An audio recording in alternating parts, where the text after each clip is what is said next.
Dobrý deň, vítajte pri ďalšom vydaní našej relácie 7 dní. Prejdeme k prehľadu agentúrnych správ. Uplynulý víkend sa konali na celom Slovensku voľby do krajských samospráv. V našom kraji sa volieb zúčastnilo 26,31% oprávnených voličov, avšak jednoznačný víťaz, ktorý by sa stal predsedom Prešovského samosprávneho kraja, z nich nevzýšiel. So ziskom 47,17% hlasov sa na prvom mieste umiestnil Peter Chudík, súčasný predseda Prešovského samosprávneho kraja. Na druhom mieste sa umiestnil so ziskom 24,66% hlasov Ján Hudacký. Veľkým prekvapením pre mnohých ľudí je tretie miesto, na ktorom sa umiestnil súčasný primátor mesta Prešov Pavel Hadari.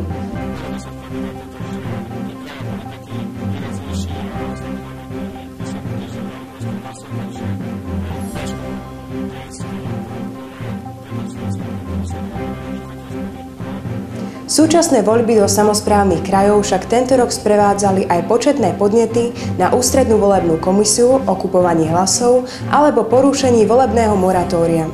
Tieto podnety však posunula volebná komisia na prešetrenie polícii. Neplatnosť volieb však vyhlásiť nemôže. V druhom kole volieb, ktoré sa uskutoční 5. decembra, sa v priamom súboji o post predsedu samosprávneho kraja stretnú Peter Chudík s Jánom Hudackým.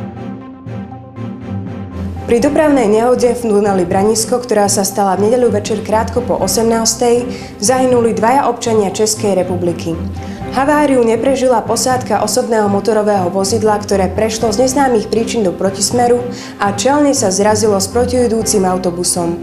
Vodič autobusu sa nachádza v kritickom stave v popradskej nemocnici. Všetkých 15 cestujúcich z autobusu je v poriadku. Košická linka dôvery oslávila 10 rokov svojej existencie. Za celé obdobie prijala vyše 138 000 telefonátov. Linka detskej dôvery funguje denne od 3. do 9. večer a pomáha deťom pri riešení rodinných problémov a rôznych iných otáznikov ich dospievania. Denne zazvoní telefón v Košickej ústredni približne 30 krát. Na linku sa obracia mládež vo veku 11 až 18 rokov a štatisticky volá viacej dievčat. Úlohou linky detskej dôvery nie je problém vyriešiť alebo suplovať výchovné prostriedky rodičov, ale dopomôcť a nájsť správnu cestu k riešeniu nástrah dospievania.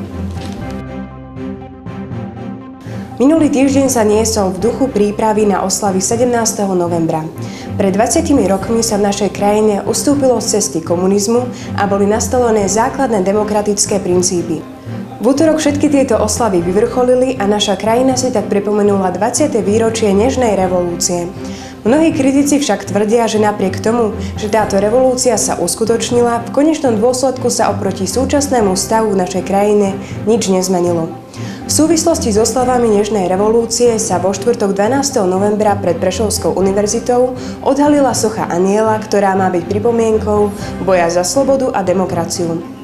Sochu odhaľoval prešovský primátor Pavel Hadari spolu s prvým prorektorom Prešovskej univerzity Petrom Kóňom. Miestna organizácia Rusínske obrody v Prešove odštartovala 13. novembra akciu pod názvom Varholiáda, ktorá patrí pod sériu podujatí po stopách rusínskej kultúry. Organizátori podujatiami chceli pripomenúť zvyky, kultúru a život rusínskej menšiny pre obyvateľov Prešova. Záujemcovia si mohli v divadle Alexandra Duchnoviča pozrieť vernisáž obrazov Slávni Rusíni alebo taktiež 15-minútový film venovaný Antimu Varholovi. Od vypuknutia epidémie vírusu chrípky A H1N1 ochorelo na Ukrajine 1,5 milióna obyvateľov. Svetová zdravotnícka organizácia WHO tvrdí, že vírus chrípky nezaznamenal žiadnu vážnejšiu mutáciu. Ukrajinsko-slovenské hranice okrem hraničného priechodu Vyšné-Nemecké ostávajú naďalej až do odvolania uzavreté a prebiehajú na nej bezpečnostno-hygienické predpisy. V meste Prešov museli minulý týždeň zavrieť kvôli vírusu chrípky niekoľko školských zariadení. Epidemiológovia varujú, že sa od októbra nachádzame v chrípkovej sezóne a že počet nakazených bude stále narastať. Na prelome decembra a januára by malo dôjsť ku najväčšiemu percentu chorého obyvateľstva. Najrizikovejšia skupina sú deti do 8 rokov a dôchodcovia. Aj spoločnosti s veľkým menom dokážu robiť veľké veci. Dôkazom je nemecký Adidas.